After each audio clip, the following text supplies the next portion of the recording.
Greet you in the name of Jesus Christ, Yahushua Messiah. My name is Ivan, and it is the 7th of October 2023, just after 4 o'clock on the Saturday afternoon here in sunny South Africa. A beautiful hot spring day. Today we're going to have a look at the story of the flood, Genesis chapters 7 and 8, where it gives us the details of the duration of the flood. This is a subject that I got into some time ago, and I've had a look around at some of the other teachings on the subject, and I must just say to you that I it's great difficulty agreeing with the mainstream teaching on the Noah flood story, in particular the duration of the actual time that Noah and his family spent on the ark. But I put it aside, and I did do a bit of a chart at the time. It was probably about 2 years ago, I don't know, maybe a year and a half ago, and I did share it with a couple of people, and I shared it on the forum at Ministry Revealed, and I've set it aside with the idea of maybe one day getting into a little bit more detail on that. And recently it came up again in the forum, and so I've decided to get it done. Go through this the events that are described in Genesis 7 and 8, and explain why I disagree with the mainstream understanding of the story, and why I believe that what I believe to be and I just want to go through in some detail as to what I believe to be the correct understanding of the Noah story. So why do we do these things? Does it really matter at the end of the day? Well, I believe it does. I believe that it's truth begetting truth, and we should be seeking the truth in everything as far as we and I think it's important to get an excellent understanding of the word and the events that happened. I believe that if we understand more clearly what happened, what was, then we will understand more clearly what is to come, because what is to come is going to be based on what was. So for that reason, I believe it is important to get into some of the detail and to understand these things more correctly. I think to start off with, we should have a look at what the mainstream teaching is, the general understanding by most in the church is, and then we'll get into what I believe it should be. I'm going to try and keep this video to about an hour, and or even less if I can, and I'm going to try and do it in a way that hopefully will keep your attention, and that people will remain intrigued by the word as we unfold it, and as we unfold the truths before us. Alright, so I think if you go and do a search on the internet, you'll find there are many teachings on the Noah flood story. A good teaching to have a look at is in this particular site, How Long Was the Flood? These guys have done a tremendous amount of work on the subject, and they cover all sorts of points which include the conversion of what the Bible refers to as a cubit to today's dimensions. That they go into a fair amount of detail on that, which is quite interesting to look at. They've got a timeline, of course, which I'm going to have a look at, and it's in line with the standard interpretation. I will touch on that. They look at some other chronologies, but I really just want to focus on their side on two things, because it is in line with the general understanding.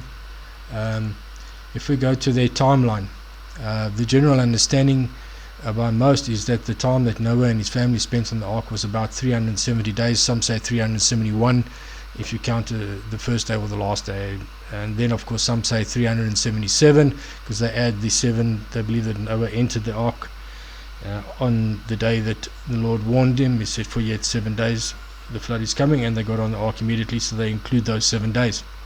and then of course if you add the last day as well, then it's 378. So by far the greatest majority of teaching, or the greatest the most common understanding is that the time that Noah spent on the ark was 370, around about 370 days. This of course is all based on the understanding that in Noah's time, Noah had a calendar which was based on a 360 day a year. There's no evidence of such a calendar at all. In fact, it actually 360 days contradicts the movements of the sun and the moon against the stars. There is no 360 day, you can't find it anywhere in such movement, and we are told in Genesis 1:14 that the sun, moon and stars determine our days, years and seasons and times of appointed times, etc. So this concept of 360 day prophetic year is largely based on an understanding where in the story, and we will be going into the Genesis 7 and 8, we will come across this 150 days, that the water prevailed upon the earth 150 days, and it's considered to be 3 months of 30 days, and it's just a very convenient way of looking at it, and so the timings kind of look right. And so there's been this adopted idea that the 150 days is 5 months of 30 days per month, with based on a 360 day calendar year for Noah's time. When you take that view, then of course you've got 5 months where the water was rising, and then 5 months when it was receding. Now there are clearly, again, there are some that don't consider these to be two separate 50-day accounts. The one is in Genesis 7:24 and the other one is in Genesis 8:3, but they're I'm fairly certain it's clear that those are two separate 150-day periods, okay, and not necessarily 5 months, okay. So we are just told that there's 150 days period. We shouldn't be getting into preconceived ideas that should be a fixed number of months in any way, because when we start to do that, that leads into all sorts of misunderstandings and preconceived ideas which we should avoid. So we can say safely that there are two sets of 150 days, where one is described as the waters prevailed, and the other one is described where the waters receded. These guys, as is typically understood, consider the 40 days, because we're told that there was the 40 days that the rain was rain on the earth, 40 days, 40 nights, and they consider the 40 days to be part of the first 150 days. So they've split the 150 days into a 40-day period, and the remaining period of 110 days for the waters prevailing. Again, that's a preconceived idea. There is nothing in the scripture that tells us that that the 40 days is part of the 150 days. Okay. Then there's a further, if you go into all the other breakdowns, they will then go, there's another 40 days mentioned, and later in the story we've got 7 days. The 7 days mentioned for the release of the second and third dove, and then of course there's a calculation of number of days which varies greatly. Okay, these guys have now covered two texts. They've gone into the Septuagint and the Masoretic text, and there are differences in the number in some of the detail in the dates and all that type of thing. So they're just comparing the two in red text for the Masoretic text, and in black for the Septuagint. So the Septuagint, in my view, and my understanding in many areas, and studying the chronology, the Septuagint has been distorted in many areas where it comes to dates. So I do not trust the Septuagint at all from when it comes to understanding sequence of events, or more specifically the duration of events and a chronology. The Septuagint has has caused the changes in the chronology to suit their own understanding at the time when they did do the translation. So therefore it is not as reliable as the Masoretic text, and which is far more stricter in adhering to the original. So when copying over, they were very strict in copying over the original text without influencing the text with their own preconceived understanding. So it does appear it is more reliable, I would suggest. So in this case, I would say that the 74 days that is typically calculated would be the one to look at, rather than the 93, and then of course the 23 or 29 days in some cases over there. Needless to say, all of this added up. So when you take the discount the 7-day warning, and you take the 40 days or the 150 days and the 150 days, and the remaining days to the months that are given, they come to a total of 370, 371 if you count the last day, etc. So my purpose of this video is not to go to explain how in great detail how they come to these. There's another site that I had open. I'm going to pause this thing and just open up another site that I thought was pretty good and well worth looking at.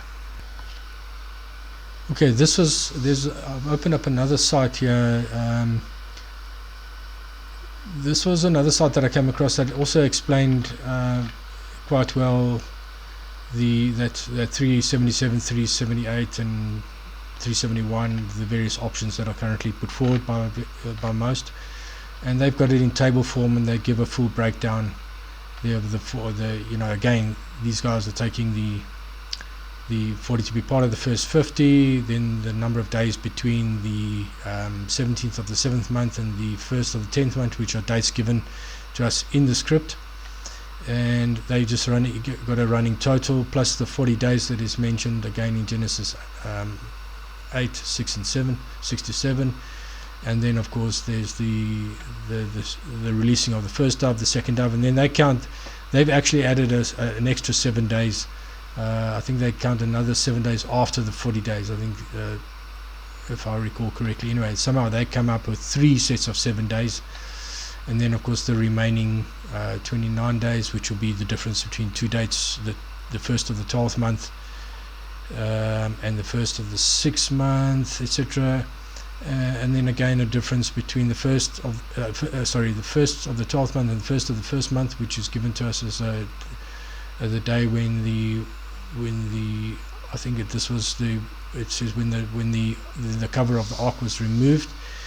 In any case, it's a date that is referred to in the text, and then the final date, which we're given in the text, is the 27th day of the second month, and then the difference between those two on a biblical calendar would be 57 days. So there they got the total, and if the last day is counted, 71, and then of course if the first 7 days are included, then it's 377 or 378 if the last day is counted. So they give a nice breakdown of that understanding. So if you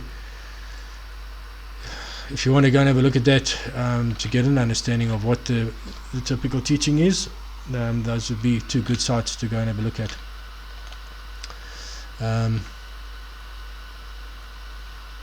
Okay, so that's just I believe that understanding is wrong. Okay, these guys again, I don't think they go into detail.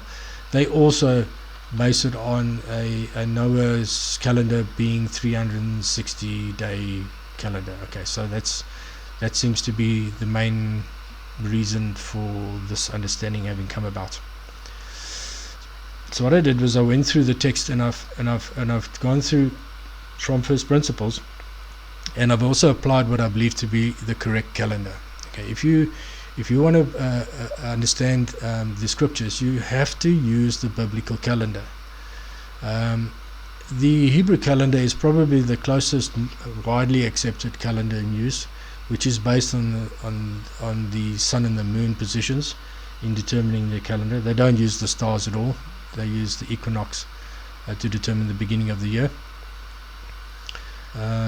it's fairly close. And in the biblical calendar, we have a situation where we've got two types of years. There's a short year and a long year. Okay, the short year, a 12-month year, but where some of the months only have 29 days in it versus 30 days for the alternate month, results in a year being 354 days, which is the total duration for the cycle of the moon, for 12 cycles of the moon, 354. But the solar year is 365. So what we've got this discrepancy. In fact, 364 is probably the correct number to use, which is the total duration for a year based on the stars. So the sun's year is 365, but the stars' year is 364. There's a big difference between the two, and maybe one day I'll do a video on that and explain why there's such a confusion between the 365 and Enoch's mention of 364, which is a year based on the rotation of the stars. Okay, so the cycle of the stars is 364 cycles in a year, whereas in the same period of time the sun does 365 cycles, or 365 and a quarter, and the stars also do 364 and a quarter. But the moon does 12 cycles in 354. So you've got this 10-day difference between the stars and 11 days between the sun to account for. And so what would happen is, in every second or third month there would be an additional month added, a 13th month, or if you want to call it a long month, but essentially an additional 30 days would be added to the year to bring things in line, so that the seasons don't drift out of line with the sun and the moon against the stars. So you've got to do this intercalenation adjustment, which results in a longer year. So instead of a 354-day year for a short year, you add the 30 days, you'll have a 384-day year occasionally. Okay. Now there are some that would argue that that's unscriptural, because no mention is ever made in the Bible of a 13th month. That's true. There is no mention of a 13th month. However, the Bible tells us that we must base our year on the sun, moon and stars, and that additional 13th month is governed by the stars.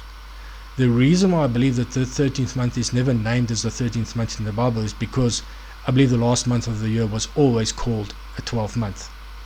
In other words, even today, the additional month is inserted between the 11th and the 12th month, and it's called 12A and 12B. So it's never called a 13th month in the Bible. For what reason, I don't know. But when it talks about the 12th month, what we don't know was that the 12th month in a short year or the 12th month in a long year. And that's the problem that we have. Nevertheless, there are at least two stories now that I know of that will prove to us that there is occasionally a long year. The one is this story of Noah's Ark. I believe proves that there is a long year when you understand it correctly. And the second one is the story of Ezekiel in chapters 4, where he's told to lay on the one side for 390 days and the other side, left side for 390 and the right side for 340, which is and that all has to fit in within a year and a month. And the only way you can fit that all in within a year and a month is if there was an additional month, additional 30 days. There is no other way to fit it in. So the dates, the start date given and the end date given are such that it cannot fit a standard 365-day year or a 354-day year in the case of a biblical short year. It can only fit a 384, and it's sometimes a 383 years. So 384, 383 year. Let's call it a long year. So those are these two stories can only work out from a biblical date perspective when you consider them to have occurred across a year, or started in a year where there was an additional month, whatever you want to call that month. Okay. And when we start working through this, I think you will see that the logic will lead us to believe that this is the truth. We are looking at a long year, which is 354 plus the original 10 days. So, okay, This chart that I put together is, again, it's another little one of those eye tests. So if you're on a small screen, I'm afraid you're going to have to try and get onto a big screen to appreciate it. I'm going to enlarge it as much as I can. I'll move around within the screen so that I can explain what I'm trying to get at in the most logical way and without losing anybody. Alright, so just first off, I'm just going to give an overall layout of the chart that I'm referring to. So I'm just going to zoom out. Don't expect you to be able to see anything in here.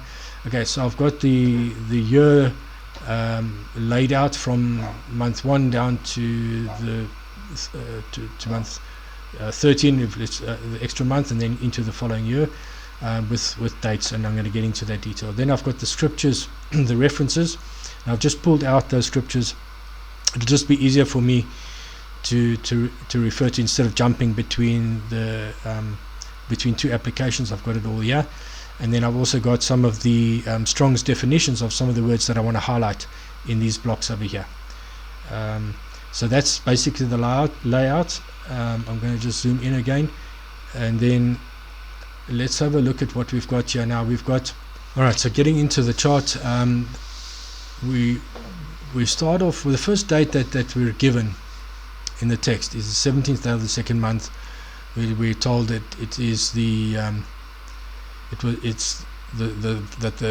flood started. So in the 600th year of Noah's life, in the second month, in the 7th day of the month, the same day were all of the fountains of the deep broken up, and the windows of heaven were opened. So that's the start. That's the first day. That's the day when the flood started. Okay, so that's the first date that we're given, and the last date that we're given is the 27th day of the second month in the following year. Okay, that's down in. So the first one was in the 600th year of Noah, and this one is in the 601st year of Noah.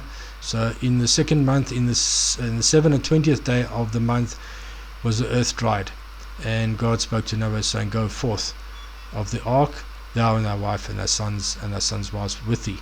So that's the end of the flood. So that's the beginning and the end date that we're given in terms of the flood, the start and the end. And then we've given some detail in between. I just need to highlight there are specific durations mentioned, and there are only these 1, 2, 3, 4, 5, 6 in the scriptures, 6 specific durations. Okay, it was 40 days, 150, 150.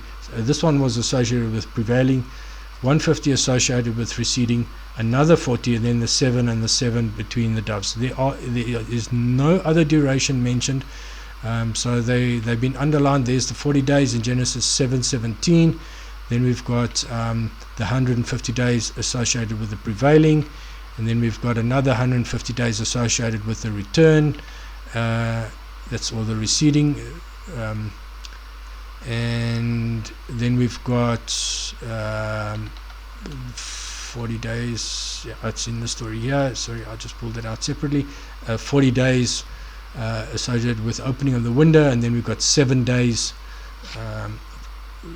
related to the second dove, and 7 days related to the final dove. So those are the only durations mentioned. Okay, and we need to consider them now, and those all need to fit in between the two dates that we've got. So the question is now, how do we deal with these durations? Are any of them running sequential? Are any of them running in parallel with, as suggested in where 40 days is running together with 150, or is it actually supposed to be considered as a sequential event where the 40 days happened before the 150, which happened before the next 150, which happened before the final 40, and so each of these days sequential? If that is the case, the total adds up to 394 exactly, and 394 is exactly a full year, a long year, and 10 days. So we know that we have to have a year and 10 days of some sort because of the last date. It's given as the 27th day of the second month in the following year, where the start was the 17th day of the second month, so there's a 10-day difference. So we're going from the 17th day of the second month in one year through to the 17th day of the second month in the following year, a complete year, plus 10 days. Now recently there's been a suggestion that this was based on in the forum, where it was considered the year was considered to be a short biblical year. In other words, the 354, where it would be 17th day of the second month to the 7th day of the second month in the following year, 354 days later, plus the 10 days, which would be a total of 364 days, close to a solar year, which looks very attractive and a possibility. But the problem is, you will not be able to get these numbers fitted in unless you start going, unless the 40 is part of the 150, and even then, the total number of days does not add up to 365, because if that 40 is part of the 150, well then we can just take 40 off this, and that's 354 days, and we know that it must be, well, it includes the extra 10 days, so it must be, if 364 days was the number, we're short 10 days. Okay, so there's 10 days missing in the equation, so it could not have been a short year. A short year just doesn't work. Even if you take a short year and you consider the 40 days to be part of the 150, it doesn't work out. It just so the only way it works out is when we consider a long year, a 384 day plus of course the 10 days, so 394 day, and then the numbers pan out exactly. And that's what I want to just go through and explain why it is that this is the most logical understanding of the text. Okay. Now, before we get into the detail of each of these steps as we go along, we need to understand the way that the story is written in Genesis 7 and 8 is not necessarily 100% sequential. In other words, it's not starting at the beginning and going to and in our story from beginning to end finished.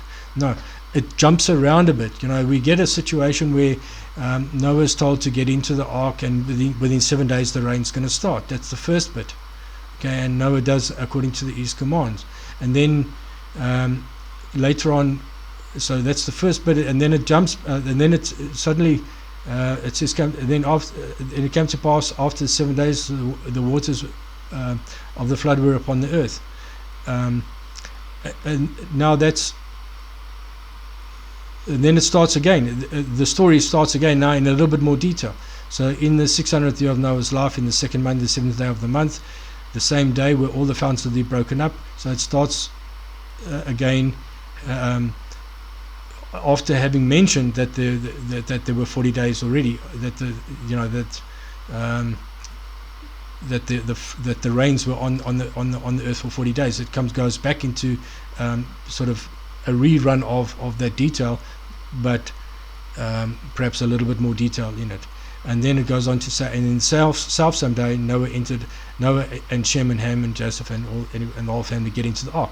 So you can see it's a repeat. Yeah, they got into the ark already, and then they get into the ark again. So the story is not, and this is not the only place you'll see it in the story. You'll see it jumping around in, getting into some detail. Maybe mentioning the end and then going back into some detail, then going back into the end again, and we see that quite a bit in chapter 8, where there's the whole story of the 40 days which led up to the releasing of the dove, and then it mentions about the cover being removed. You know, so there's the covering of the ark being removed after the doves are released. So when you read this sequentially, you think, well, the doves were released, and then he removed the cover from the ark, and then the ground was dry, and that leads to a tremendous amount of confusion. If you read it that way, you're not going to get you get into trouble getting into trouble getting the correct sequence of events in according to the days that were given to us. So that's the first thing I just want to get across to the listener of this video, is that you cannot read chapter 7 and 8, the story of the flood, in a sequential story order. You got to read into, you got to understand what the text was saying at the time, and get into the understanding of the words, the actual words, because there's a few words where it refers to and the earth was dry when the English word is dry, but you discover that when you get into the Hebrew word, it was nothing to do with dry. Okay, so that interpretation of some of these has created some confusion, and I'm going to go into detail of that. Each one of those instances, I'm going to mention them as I go through this timeline. Okay, so overall, I just want to give you an understanding of the colors. Okay, so we've got the months with each alternate color in a different month. Okay, going through. I've included in this column the number of days in a month. Now, in a biblical calendar, we've got a switching where a month has 29, then 30, 29, and 30, alternating in terms of days. Typically, the extra month that's added is 30 days, and then continues again in the new year with a new sequence of 29, 30, 29, 30. So that's what's reflected there, the total number of days in a particular month. Okay. Now, just out of interest, the question is, should the first day have 29 or 30? Most times, if when I've done the checks, it's 29. There are a few instances where it is 30, but in this instance, the numbers do not pan out if you start off with 30 there. Okay, so you can play around with these numbers yourself, and you'll be able to see that that is the case. So what we've got here is, all I've done is I've broken up each month where there is given some detail. We've had to break it down into numbers. So this column, in that month 2, those would add up to 30. Okay, this one here would add up to, that's for the month 3, those two numbers add up to 29, and then of course there's no detail there, so those are all. Then this one here, those two numbers there add up to 29, and so on. And that is, so that's the analysis. I'm just giving a breakdown so that I can get into explaining when these events, because some of these beginnings of the 40 days didn't necessarily occur at the beginning, very beginning or ending of a month. There was like in the case of the 40 days, the 40 days started on the 17th day. You've got to include the count of the 17th day of the second month. So we know that if there was a warning, if there was a warning of 7 days, the warning must have taken, we're not given the 10th day of the second month, but we know it must have occurred on the 10th day of the 7th month, including, so that's 10th day of the second month is the first day of the 7-day warning, so that the 7 days could be complete by the 16th day of the second month, so that the 17th would be the first day of the flood. Okay, so there has to be 7 before, for there were yet 7 days, and there is a verse that, and I've not included it here on the chart, but there's another verse that said after 7 days, the 40 days, and it might actually be, I don't know, we might actually find it still, but it's definitely after the 7 days, 7 days complete, and then the start of the 40. Okay, so we've got, so in this month 2, we've got 14 days left. If you take 9 days up to the 10th day, then starts the 7 days would be from the 10th day forward to the 16th day, and if there's 30 days in the month, there's 14 days left in that particular month. Okay, then in the month 3, we know it's 40 days, so there would be, we would consume 26 days of these 29 days to complete the 40 days. So that's why we've got the 14 and 26, which gives us a total of 40 days. So by the 27th day of the third month, that's when the ark lifts off the ground. Now this is something now very important that many people miss, and so this is where we have to go to Genesis.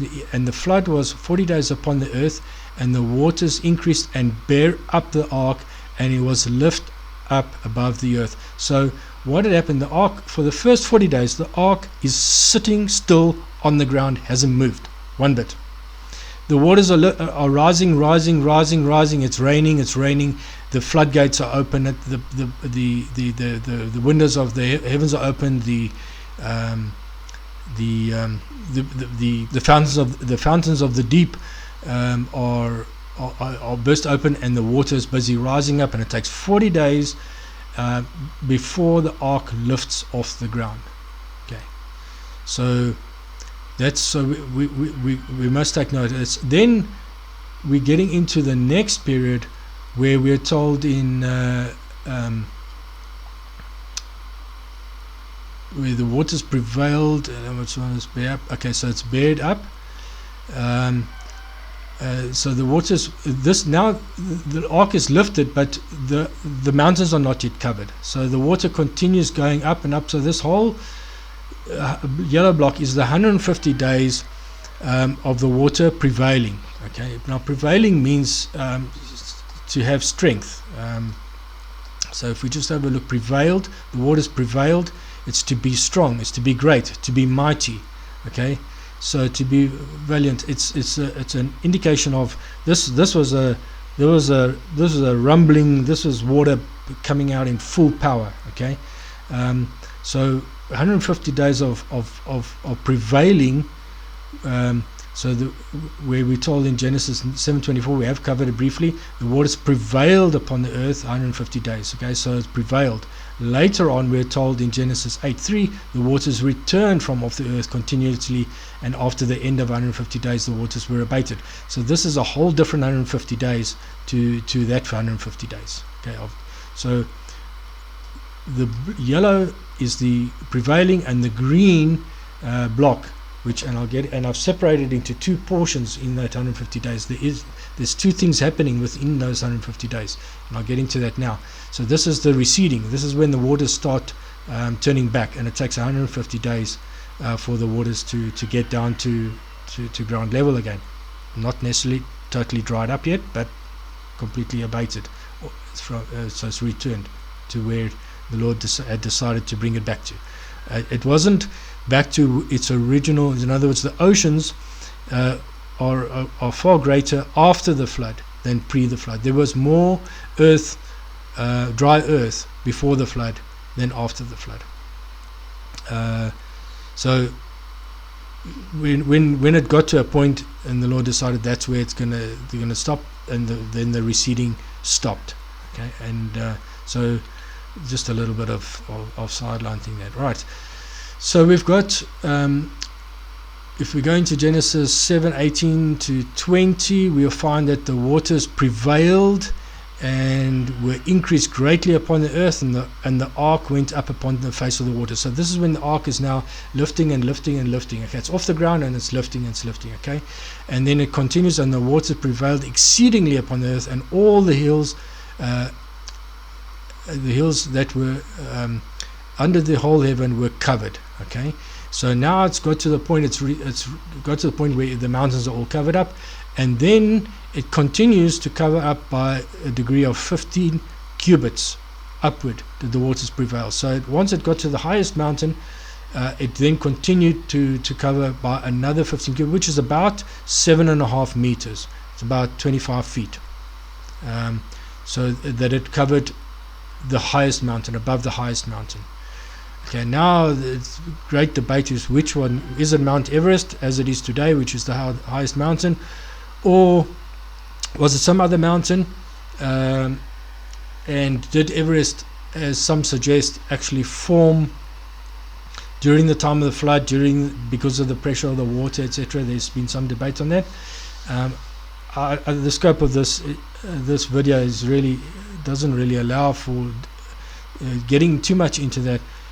I personally don't believe that was the case, that the highest mountain that the word is referring to was in fact Everest, and that Everest wasn't created during the flood, but it was already in existence before the flood, and that is the highest mountain that was covered by a space of 15 cubits.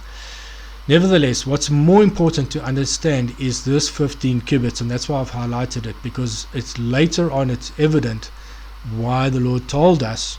You see, we have to understand that the Lord tells us things not because for no reason. There's a very specific reason. When he tells us there's 40 days and 150 days and 150 days and 40 days and 7 and 7, he tells us that for a very specific reason. We need to understand that's not, he's very efficient with these scriptures, with his word.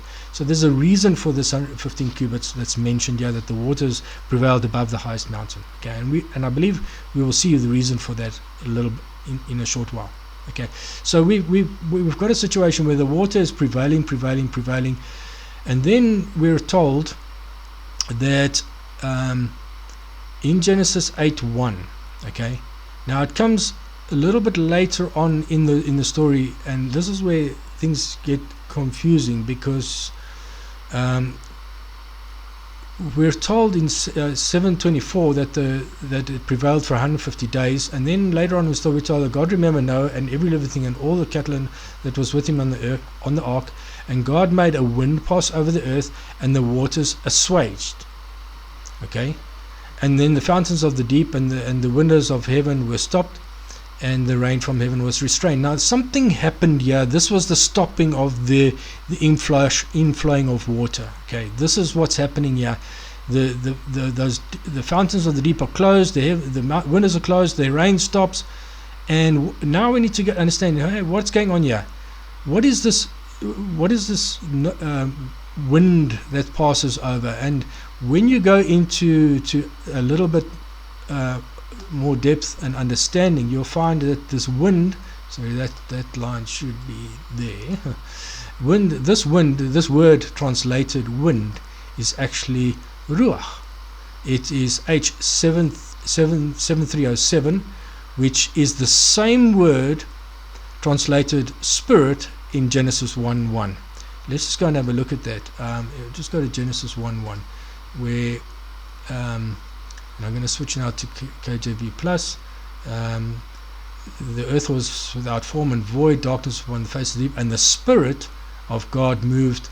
So the Spirit, H7307, Spirit of God, moved upon the face of the waters. And that same word is translated wind in Genesis. In Genesis 8:1, it's translated made a wind. So I believe what we need to understand here is that this is the Spirit of God moving over the face of the waters, not necessarily a wind as in the way we understand wind to be a storm wind.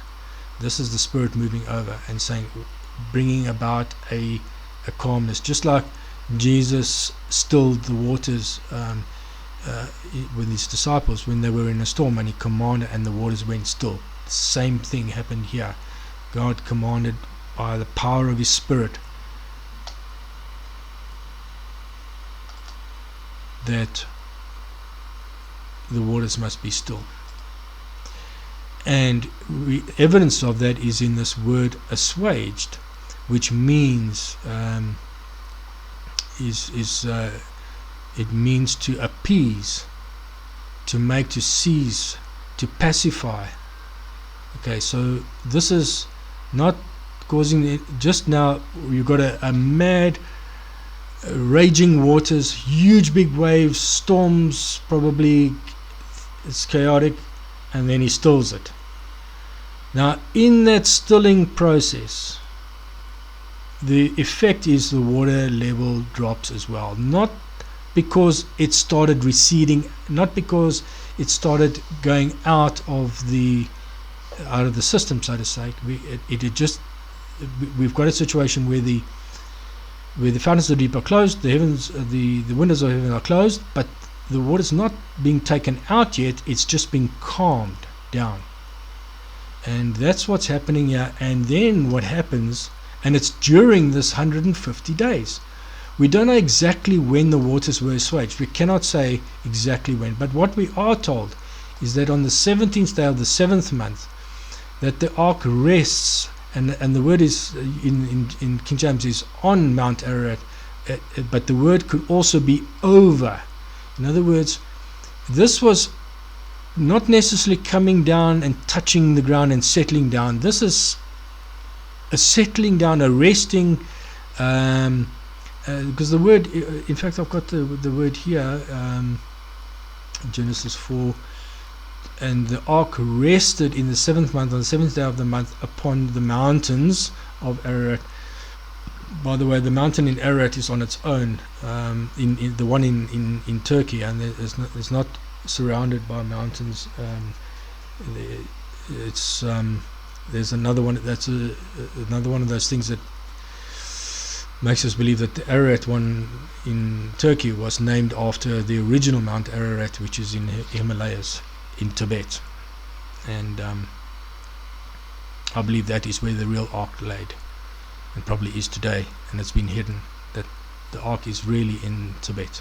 And if you go and have a look on the internet, you'll find that there was a one time when I remembered a fair amount of information on the ark in Tibet, and people that had found evidence of the ark in Tibet, and all of that is gone. I can't find it anymore. So I believe that is where the true ark is in the mountain, in the Himalaya mountains, at or very close to Mount Everest, in Tibet. Anyway, what we've got here is the ark coming to rest over or on, and this is where that 15 cubits comes into play. When we go and look at the dimensions of the ark, and this is where that other site that I referred to earlier, they went into a lot of detail on the size of the cubit and all those kind of things, but it's you don't even need the conversions to understand this. We're told in Genesis 6:5 that the ark must be 300 cubits long and 50 cubits wide and 50 cubits high. That's the overall basic dimensions of the ark that Noah was given. Now, when you go into some detail on shipping, you will know that there's a section that's called the draft, and that's the part that goes into the water. Okay, and then the faceboard is the part that sticks out of the water. Okay, so there's this ratio of faceboard to draft. In other words, how much sticks out versus how much sticks above can vary from design to design of various ships. But for a very stable design, you want somewhere around halfway. You want half below and half above. It does two things. One, it's a very stable ship, and second, in big waves you don't get you get situations where the faceboard is very small by comparison to the draft, but it's very susceptible to waves easily rolling over the deck.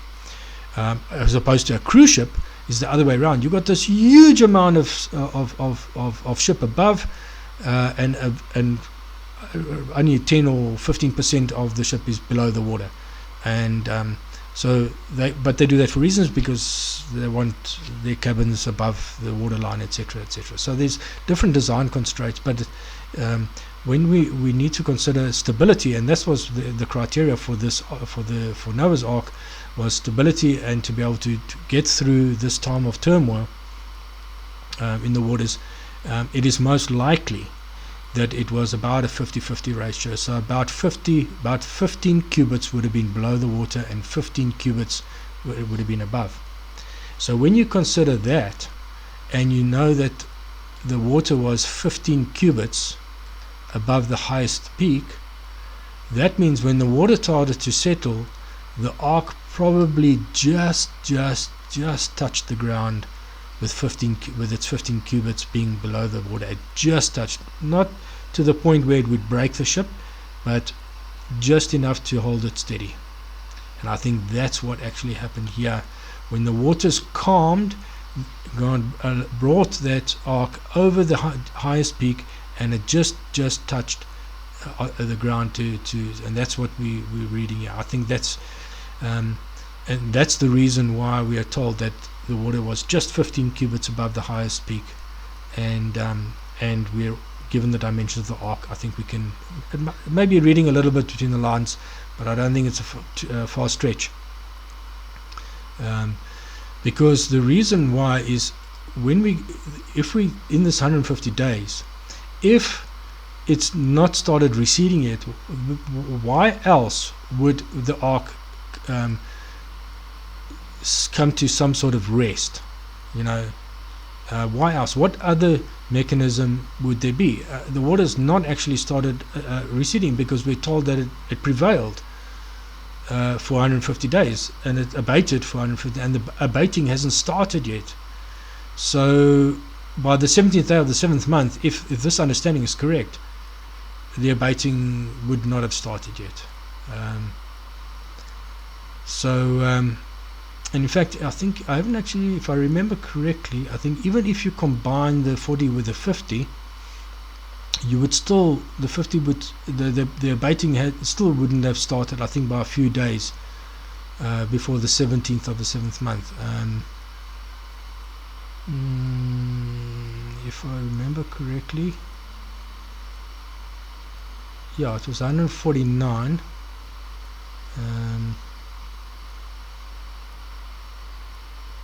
Yeah, it's 149 from there. So it's one. So the 17th of the 7th month is 1 day before 150 is complete. Before the if you combine the 40 into the 150, then you've got a situation where the ark rests 1 day before the abating actually starts.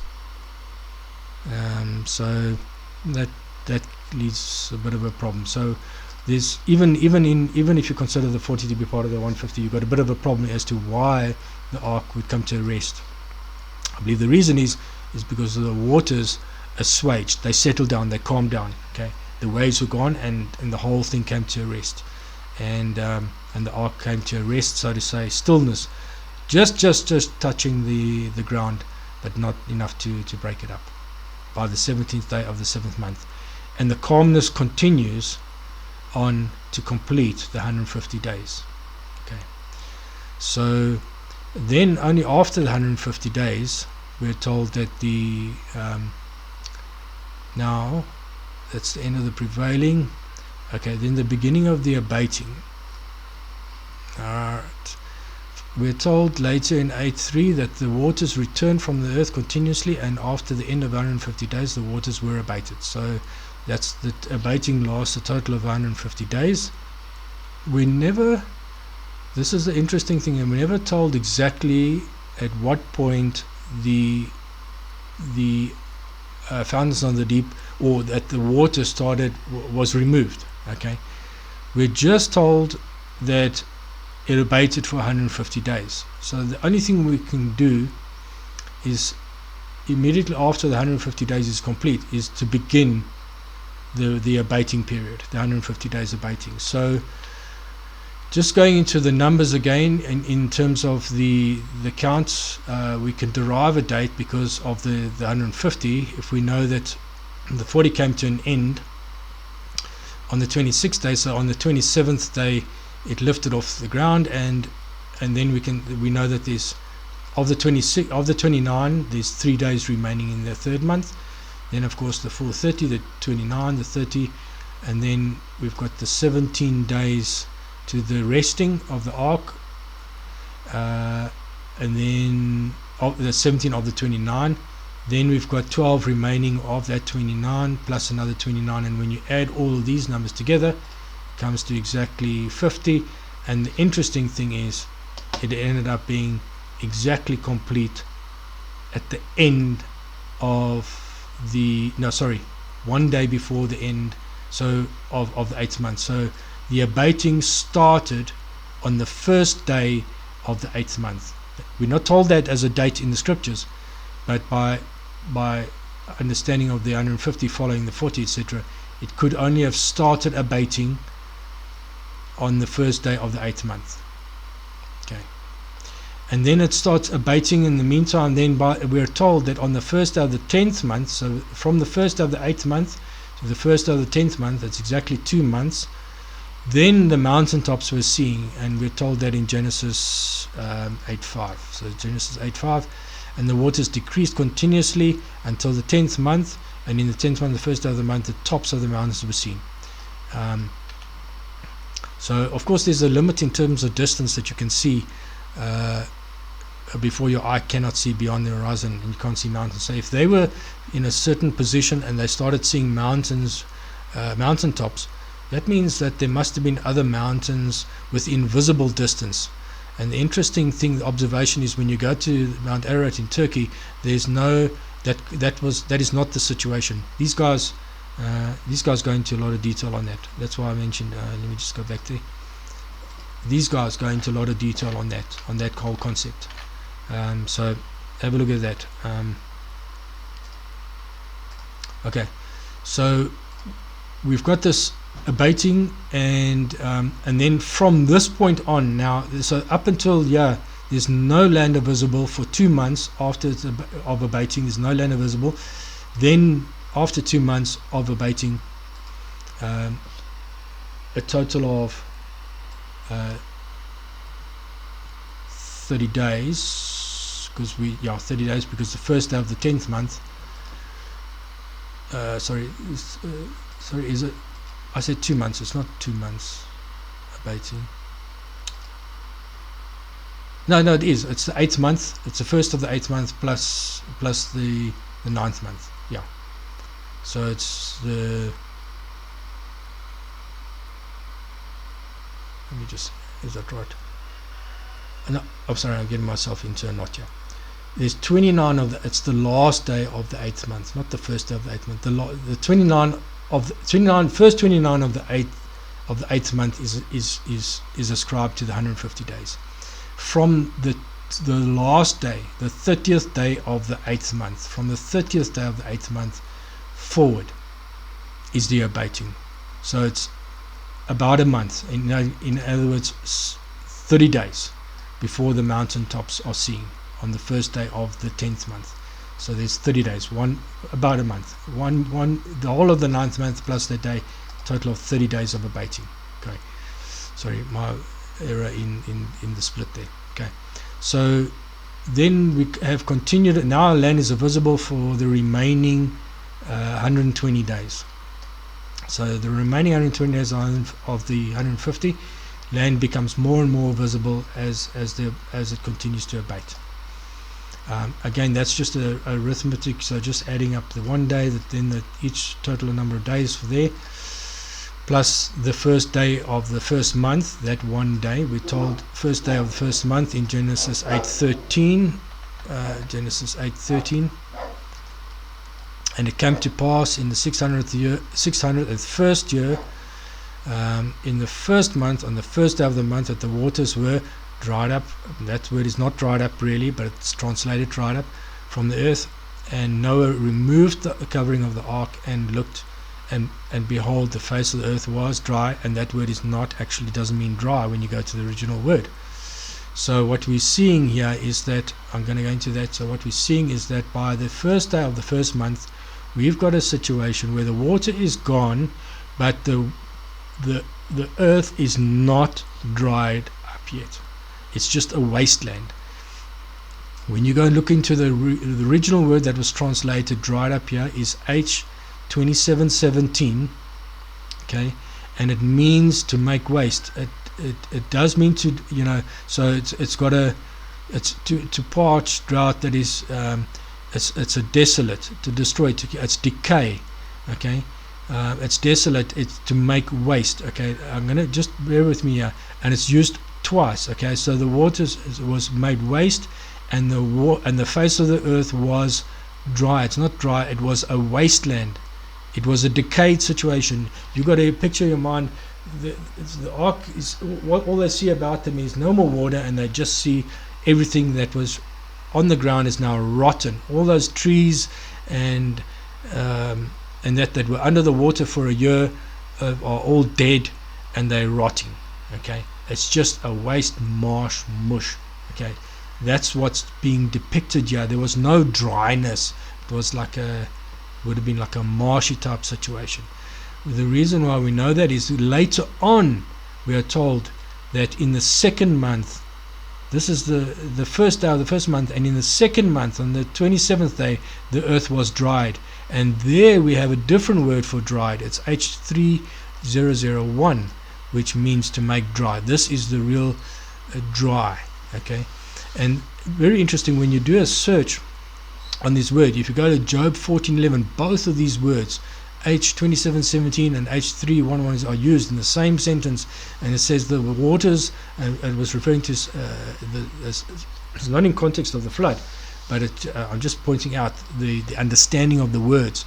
The waters fail from the sea, and the flood decayeth and drieth up. There's the decayeth. You see, the word H2717 is associated with the word decayed, rottenness, and then we've got H3001, which is dry.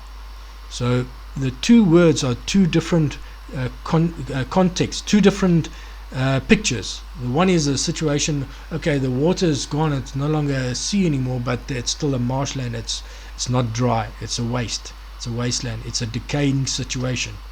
Okay, and then it takes from the first of the first month till the 27th of the second month before it's actually dry. Okay, 22nd of the second month, until the second month, the 27th day of the second month, the earth is dry. So from those, and when you read it in context of all the other events, it kind of makes sense, because we've got the water abated. Noah doesn't step out of the ark, he just removes the covering. Okay, on the first day of the first month, he takes the cover off.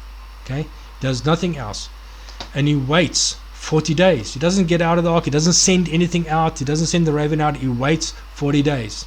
Okay, and then we're told after 40 days, so that we have to go to the story of all the doves and that are going out. So Genesis 8:6, and it came to pass at the end of 40 days. This is the second, not that 40 days there, this is another 40, the end of 40 days, that Noah opened the window of the ark which he had made. Okay, so he opens up the window after 40 days, and he, on that same day, there's no waiting there, now it's 40 days, and he sends forth the raven which went to and fro until the waters were dried up from off the face of it. So in other words, this raven goes to the ark and back, and to the ark and back, and comes back and forth, and never really comes to an end. It doesn't give us the end story of the raven. But at the same time, and also it's at the same time he's sending the raven, and also he sends forth a dove. Okay, and the dove can't find a foot to place, and it comes back, and she returned unto him, and he pulls her into the ark. Okay, so that's after 40 days. He sends the raven, and he sends the dove, and the dove comes back. Okay, so then he waits. Then he stayed yet another. Now it's not yet another. In other words, there wasn't a previous 7 days. That word "other" is incorrect. It should be just waited 7 days, and again he set forth the dove. So he waited 7 days, and he sends the dove again after 7 days. And this time she comes back with the olive leaf plucked up. Okay, so now he knows that the waters, things are. Within this 47 days, there's now an olive leaf that actually, so some of the trees have started to recover, and they're starting to put out their leaves, and the dove brings back. So he knows that the situation is getting very close to the point where they can step out, and he waits yet another 7 days. So that's and he sends out so yet another 7 days. And he sets forth the dove again, and this time she doesn't return to him. Okay, so that's after yet another set. So there's only 2 sets of 7 days. 40 days sends out a dove, waits 7 days, sends out a dove, waits 7 days, sends out a dove, and she doesn't return. And that's it. And then we're told on the 27th day that the Lord says he can step out.